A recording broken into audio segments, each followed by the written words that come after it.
también abrazo desde aquí. Pero para arrancar, ya que el Congreso lo exige y yo tengo que cumplir con lo que la noticia manda, vamos a hacer un enlace con Eduardo Lindo, nuestro compañero, que me imagino que después de la chambaza que se ha mandado el día de hoy y que sigue haciendo, va a pedir que le tripliquen el sueldo aquí en RPP. Eduardo, ¿cómo estás? Buenas noches.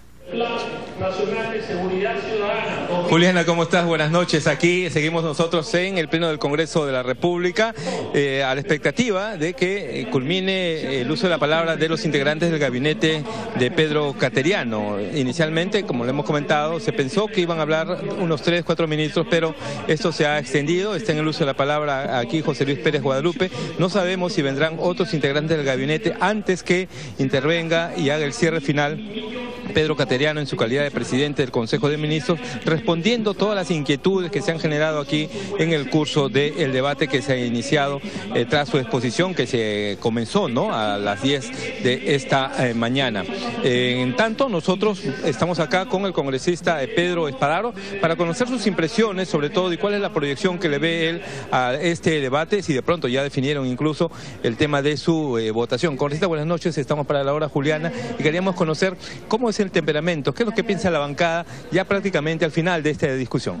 Buenas noches. Bueno, en primer lugar hemos encontrado un discurso medio tibio.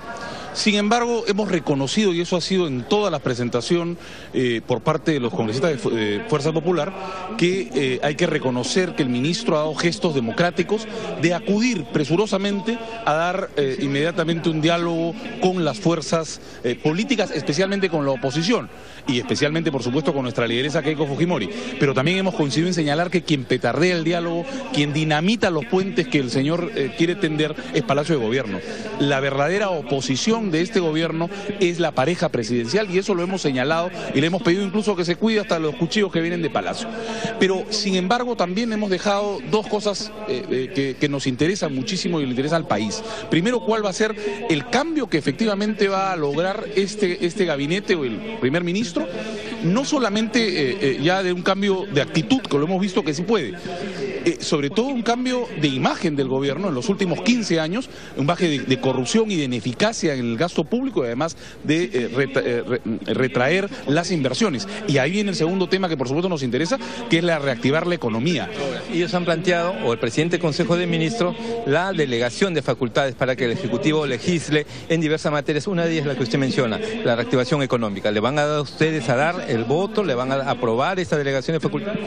Justamente se había desarrollado con normalidad el Pleno, y justamente el grave problema fue que en ese momento los enviados de Palacio de Gobierno, la señora Ana Jara y además el señor Gastañadiu, que es primo de la señora Nadine Heredia, comenzaron a señalar que el día de hoy teníamos que darle las facultades al Ejecutivo para legislar en esas materias y además el voto de confianza. Y eso, por supuesto, querían ponerlo de contrabando como una oferta 2 por 1 para el día de hoy aprobarlo. Eso dijimos que de ninguna manera, y fue el mismo primer ministro quien tuvo que desmentir y además garantizar que no va a ser así, que se va a respetar las formas democráticas y como lo estipula el reglamento del Congreso y la propia Constitución en materia de delegación de facultades. Ahora, ¿ya tienen ustedes el voto definido en su bancada respecto a la confianza que ha solicitado el ministro? Están hablando todavía los ministros y nos faltaría una falta de respeto a adelantar nuestra votación. Esperamos hasta el último, incluso esperamos las palabras finales del primer ministro para señalar y además para emitir un voto de conciencia. Pero quiero señalar aquí también nuestra grave preocupación por el tema económico.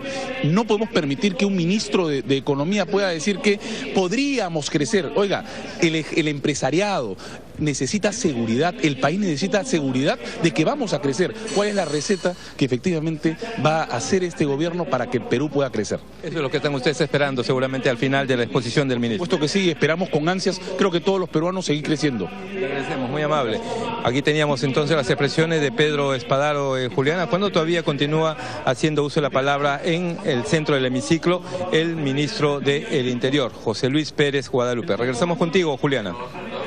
Gracias, Eduardo, y voy a pedirle aquí a la producción de RPP que te lleve un combo con canchita, lentejitas de chocolate, tu gaseosa, porque esto tiene para rato. En la tarde discutía con Eduardo Lindo y yo le decía a Eduardo, esto va a tener para las 11, 12 de la noche. No, la presidenta de la mesa directiva del Congreso, Ana María Solórzano, dice que máximo hasta las 7. Pero no, pues históricamente siempre pasa lo mismo. Ahí lo escuchábamos, es cierto, al ministro del Interior, José Luis Pérez Guadalupe, también hablando, digamos, explayándose con relación a temas que le interesa a no solamente él como representante de la cartera del Interior, sino, y me imagino y quiero creer que es así, a los demás integrantes del gabinete. Pero a mí lo que me parece de verdad ya hasta cómico es que ahora los apristas y los fujimoristas abrazan a Cateriano, le dicen usted no es el problema, usted tiene buenas ideas, los malos de la película son Ollanta Humala y Nadine Heredia, es decir, la pareja presidencial. Y me parece raro porque, caramba, o sea, no hay mayor enemigo para Alan García, creo, durante toda su vida política que justamente Pedro Cateriano. Escribió un libro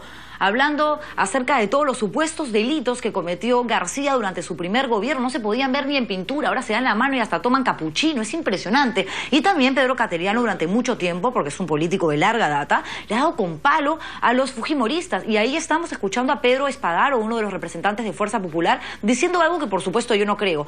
Estamos viendo, analizando, vamos a esperar a que terminen todos de exponer sus ideas, que diga sus palabras finales Pedro Cateriano para determinar si le damos o no como bancada el voto de confianza. Por favor, son 35 parlamentarios, esto ya lo tienen cocinadazo, esto ya salió del horno, ya lo saben perfectamente qué es cuál es la decisión final, el veredicto, la sentencia, la condena. Y yo creo que Fuerza Popular, en aras de, cosa que me parece bien, de la democracia, del continuismo y de que la transición en el 2016 se lleve de la mejor manera posible, le van a dar ese voto que necesita, evidentemente, Cateriano en estos momentos. La chotearon a Ana Jara, le tienen que dar el voto sí o sí a Pedro Cateriano y ya pues y dejar que este gobierno termine el tiempo que le queda, que son más o menos 13, 14 meses, pero si tampoco aspirar a facultades especiales. Eso no va a pasar, lo hubiesen solicitado antes. Hoy hablaba con algunos politólogos, analistas políticos, y me decían imposible lo que ha solicitado Cateriano cuando inició su exposición. Pero en fin, vamos a estar igual al tanto